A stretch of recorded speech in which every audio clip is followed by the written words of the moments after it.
What I'd like to share with you today are just some interesting facts that I shared with our Bible study class this past week. And it deals with the first and second chapter of Exodus. It's the story of how the Israelites' life changed when a new king came to power in Egypt. The king did not recognize Joseph's past service to the king, and therefore all of his favored status was no more. All the king saw was that the Israelites were increasing in number, and he became fearful. He was afraid and worried that they would join Egypt's enemies in a war and fight against them. So the king introduced a building program and made the Israelites his slaves, his workers. And he worked them hard and told the taskmasters to oppress them. But the more they were oppressed, the more they multiplied. So Pharaoh created another plan.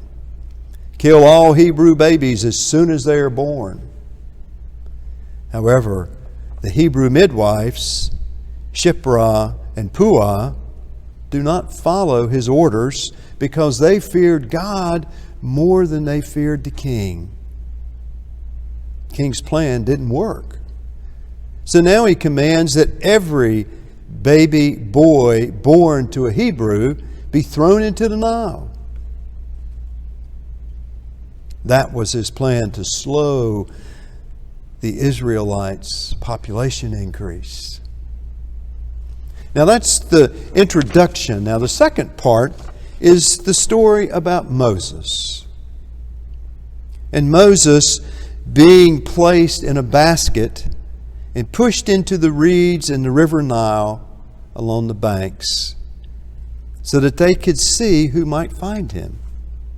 Moses' sister stood at a distance, observing, and to her surprise, the daughter of Pharaoh saw the basket and sent one of her maids to retrieve it.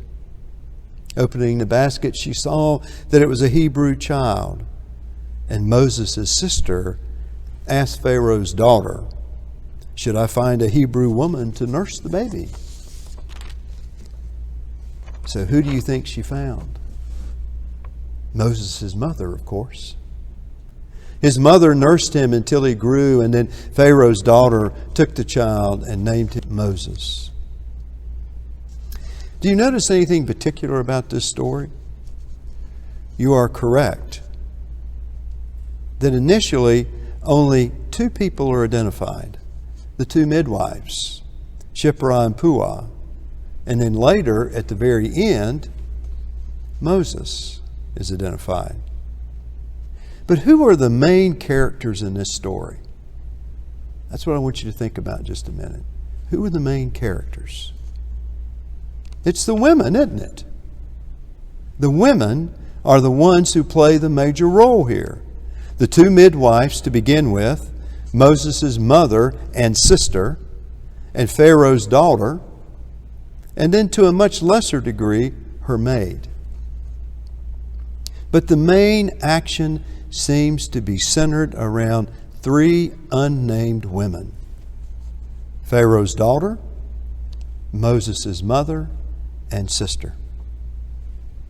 Here's the really important point. These women who played a very small role in society at that time, actually permitted Israel's liberating future.